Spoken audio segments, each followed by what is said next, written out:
Good morning student. कल हमने पढ़ा था torque of N induction motor. आज हम पढ़ेंगे कंडीशन फॉर मैक्सिमम टॉर्क। तो कल की क्लास में हमने प्रूफ किया था कि जो स्टार्टिंग टॉर्क था के starting torque tau is equals to क्या था के V1 square S R2 upon R2 square plus S square X2 का होल स्क्वायर। कल की क्लास में हमने ये डेवलपमेंट टॉर्क या जनरेटेड टॉर्क के बारे में बात की थी। अब ये जनरेटेड टॉर्क कब मैक्सिमम होगा, इस कंडीशन को फाइंड आउट करने के लिए आज हम ये डेरिवेशन करते हैं। तो जैसा कि आपको पता है कि development torque tau D is equals to K S R2 E2 square upon R2 square plus S square X2 का होल स्क्वायर होता है। अब यहाँ पर दो कांस्टेंट टर्म हैं, एक हमारी सप्लाई वोल्टेज और दूसरा के। इन दोनों को हम मर्ज करके लिख लेते हैं K1। तो again our development torque is equals to K1 S R2 upon R2 square plus S square X2 का होल स्क्वायर। अब जो ऊपर आपका स्लिप की वैल्यू है उसको हम आपके डिनोमिनेटर की वैल्यू से डिवाइड कर देते हैं, तो हमारे पास एक न्यू इक्वेशन फाइंड आउट होती है tau D is equals to K1 R2 upon R2 square S plus S square X2 का होल स्क्वायर अपॉन एस।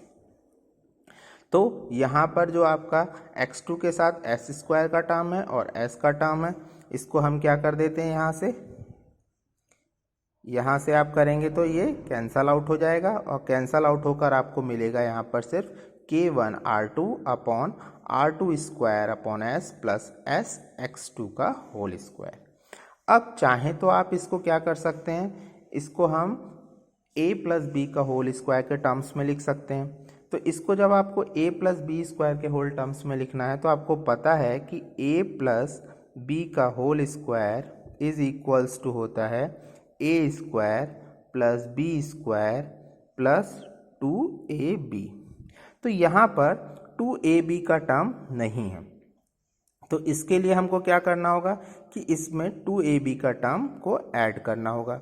अब इसमें 2ab के टर्म को ऐड करने के लिए जितना इसमें ऐड कर रहे हैं उतना ही हम उसको सब्ट्रैक्ट भी करेंगे। तो वैल्यू फाइंड आउट करने के लिए आपको क्या करना होगा, इसमें 2R2 X2 को एडिशन और सब्सट्रैक्शन दोनों करेंगे, तो आपके पास ये फॉर्मूला बन जाएगा a माइनस बी के होल स्क्वायर का।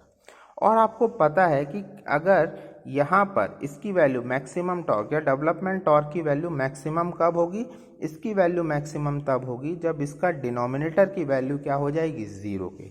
अब इसके डिनोमिनेटर की वैल्यू को आप जीरो के इक्वल पुट करेंगे तो ये क्या हो जाएगा, R2s under root S minus X2 under root S का whole square plus 2R2 X2 is equals to zero. इस पूरे टर्म को आपको जीरो के इक्वल पुट करना होगा। अब जब आप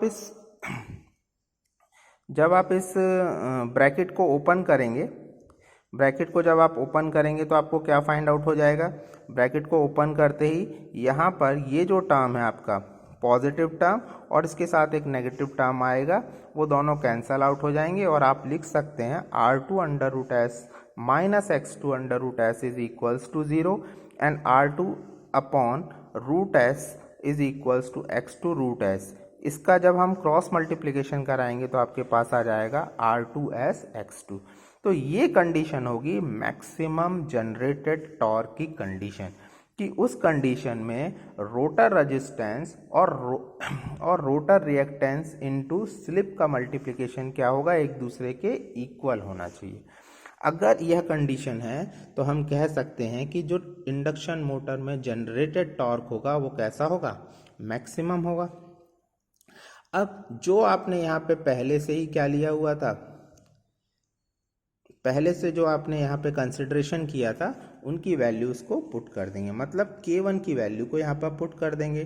तो generated maximum torque is equals to KS E2 का square R2 upon R2 square plus S square X2 का होल स्क्वायर। अब हमने यहाँ पे प्रूफ किया है मैक्सिमम टॉर्क के लिए कि R2 इज इक्वल्स टू क्या होगा, SX2। तो इस Sx2 की जगह हम क्या पुट कर सकते हैं, R2 की वैल्यू पुट कर सकते हैं। तो जनरेटेड डेवलपमेंट टॉर्क की वैल्यू क्या हो जाएगी, K1S R2 upon R2 square plus R2 का होल स्क्वायर। तो इन दोनों को ऐड करेंगे 2R2 और R2 से R2 कैंसल आउट, तो आपके पास टर्म बचेगा KS E2 का स्क्वायर अपॉन 2R2। अब आपको पता है ये R2 किसके इक्वल है, Sx2, तो इसको आप किससे कन्वर्ट कर सकते हैं, Sx2 से। तो यहाँ पर जो आपको जनरेटेड टॉर्क मिल रहा है उसकी वैल्यू क्या हो जाएगी, K E2 square upon 2x2। तो यहाँ पर आपको फाइंड आउट हो गया कि जो जनरेटेड टॉर्क होता है उसकी वैल्यू डिपेंड नहीं करती स्लिप की वैल्यू पर। तो आप यहाँ से एक कंक्लूजन आपको फाइंड आउट हो गया कि developed torque is a maximum when the rotor resistance per phase is equals to the rotor reactance per phase under running condition. And condition for the maximum torque is obtained when R2 is equals to Sx2. So this relation shows that the maximum torque is independent of rotor resistance. तो ये relation आपको क्या represent कर रहा है कि जो maximum torque develop हो रहा है वो रोटर रेजिस्टेंस से पूरी तरीके से क्या है, फ्री है या इंडिपेंडेंट है, उस पर किसी भी तरीके से डिपेंड नहीं कर रहा है। So we can say that the maximum slip is equals to क्या हो जाएगा, R2 अपॉन x2। और हमने यहाँ पर रोटर स्पीड फाइंड आउट की हुई है। रोटर स्पीड आपकी क्या हो जाएगी, रोटर स्पीड होगी n is equals to ns bracket में 1 minus s। The speed of the rotor at maximum torque is m is equals to ns 1 minus sm, और यहाँ पर जो sm है वो मैक्सिमम स्लिप को रिप्रेजेंट कर रहा है। So the maximum torque is independent of rotor circuit resistance. This is the most important term. Underline this line. Maximum torque is independent of rotor circuit resistance. Maximum torque जो होता है वो rotor circuit के resistance पर depend नहीं करता है. This is the first conclusion of this derivation. The second part of this, the second conclusion of this derivation is maximum torque varies inversely as standstill reactance of the rotor. Hence the maximum torque x2 and therefore the inductance of the rotor should be kept as low as possible. तो इस condition में जब maximum torque आपको क्या होगा, varies inversely, जब inversely कब होगा, जब stand still reactance of the rotor, जब आपका रोटर कैसा होगा, stand still. And maximum torque, जो मैक्सिमम टॉर्क आपको जनरेट हो रहा है x2, the inductance of rotor should be capped as low as possible. तो यहाँ पर आपको दिखाई भी दे रहा है कि इसकी वैल्यू कब मैक्सिमम होगी, स्लिप की वैल्यू, जब आपका जो इंडक्टेंस का रिएक्टेंस है वो क्या होगा, बहुत ही कम होगा। The slip at which the maximum torque depend upon the rotor resistance. So Sm is equals to R2 upon X2. Therefore, the varying of resistance in the rotor circuit, maximum torque can be obtained by any desired slip or motor speed. It is to be noted that the resistance in the rotor circuit can only be varied by slip-ring rotor. Or when the developed maximum torque at standstill condition, the rotor resistance must be high. We know that at the time of starting, the rotor resistance is high, but the developed maximum torque under running condition, the rotor resistance must be low. हम ये जानते हैं कि at the time of starting हमको उसकी जो current है उसको कंट्रोल करने के लिए स्टार्टिंग रेजिस्टेंस कैसा चाहिए होता है, हाई चाहिए होता है। लेकिन जैसे ही आपकी मोटर रन करने लगती है तो उसमें क्या होने लगते हैं, I2R लॉसेज होने लगते हैं। अगर I2R लॉसेज की वैल्यू बहुत ज़्यादा हाई होगी तो आपकी मोटर की जो एफिशिएंसी होगी वो क्या हो जाएगी, डिक्रीज हो जाएगी। तो उससे बचाने के लिए आप उसकी वैल्यू रेजिस्टेंस की eight the time of starting उसकी रेजिस्टेंस क्या होना चाहिए, ग्रेटर होना चाहिए। और जैसे जैसे आपकी मोटर स्पीड को अचीव करती जाती है उसके रेजिस्टेंस की वैल्यू को डिक्रीज होते जाना चाहिए। तो इसी कंडीशन के लिए मैक्सिमम टॉर्क स्टार्टिंग कंडीशन के लिए आपको क्या होना चाहिए, R2/x2 is equals to S is equals to 1। At the time of starting आपकी स्लिप की वैल्यू क्या होनी चाहिए, मैक्सिमम, इट मीन्स 1 होनी चाहिए। लेकिन जैसे जैसे आप सिंक्रोनस स्पीड की तरफ अचीवमेंट करते जाते हैं, उसके रेजिस्टेंस की वैल्यू क्या होती जानी चाहिए, डिक्रीज होनी चाहिए। इसलिए जो हम वहाँ पर लीकेज रिएक्टेंस यूज़ करते हैं, उसका जो परसेंटेज होता है, वो जिसकी जो वैल्यू होती है, वो रोटर रेजिस्टेंस से क्या नहीं होनी चाहिए, 1 to 2% से ज़्यादा नहीं होनी चाहिए ऑफ इस leakage reactance of high efficiency के लिए।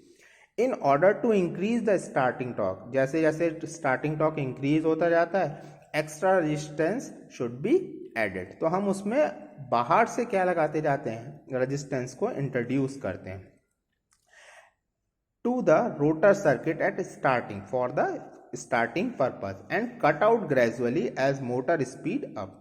और धीरे धीरे उसको हम उसमें से क्या करते जाते हैं, रिमूव करते जाते हैं, जैसे जैसे मोटर अपनी स्पीड को ग्रेजुअली इंक्रीज करता जाता है। तो ये कंडीशन भी बहुत ही ज़्यादा इंपॉर्टेंट है कि at the time of starting rotor resistance is high when motor achieve synchronous speed we gradually decrease the rotor resistance. तो इसीलिए हम एक्सटर्नल रेजिस्टेंस को वहाँ पर इंट्रोड्यूस करते हैं, और जैसे जैसे मोटर अपनी स्पीड को अचीव करती, सिंक्रोनस स्पीड को अचीव करती जाती है, तो धीरे धीरे उस रेजिस्टेंस की वैल्यू को कम करते जाते हैं, और लास्ट में वो रेजिस्टेंस पूरी तरीके से, या जो एक्स्ट्रा हम इन एक्सटर्नल रेजिस्टेंस वहाँ पर पुट कर रहे हैं, उसको पूरी तरीके से रिमूव कर लेते हैं। तो हमारी जो मोटर होती है वो हाई एफिशिएंसी पर वर्क करती है। तो ये कंडीशन हुई हमारी मैक्सिमम टॉर्क की कंडीशन हुई। अब नेक्स्ट क्लास में हम torque slip and torque speed characteristics के बारे में बात करेंगे कि स्पीड और टॉर्क के बीच में कैसी कैरेक्टरिस्टिक्स होती है, और स्पीड की वैल्यू पे ही डिपेंड करती है स्लिप। तो स्लिप और टॉर्क के बीच में क्या कैरेक्टरिस्टिक्स होती है, तो इसको आप थोड़ा सा पढ़ लेंगे कि लो स्लिप रीजन में मोटर किस तरीके से बिहेव करता है, मीडियम स्लिप रीजन में मोटर किस तरीके से बिहेव करेगा, और हाई स्लिप रीजन में मोटर किस तरीके से बिहेव करेगा। तो ये आप नेक्स्ट क्लास के लिए थोड़ा सा होमवर्क करेंगे, इसको अच्छे से पढ़ के रखेंगे, तभी आपको टॉर्क स्पीड कैरेक्टरिस्टिक्स काफ़ी अच्छी तरीके से समझ में आएगी। अगर आपको इसमें कोई डाउट है तो आप मुझसे व्हाट्सएप के थ्रू पूछ सकते हैं। Thank you.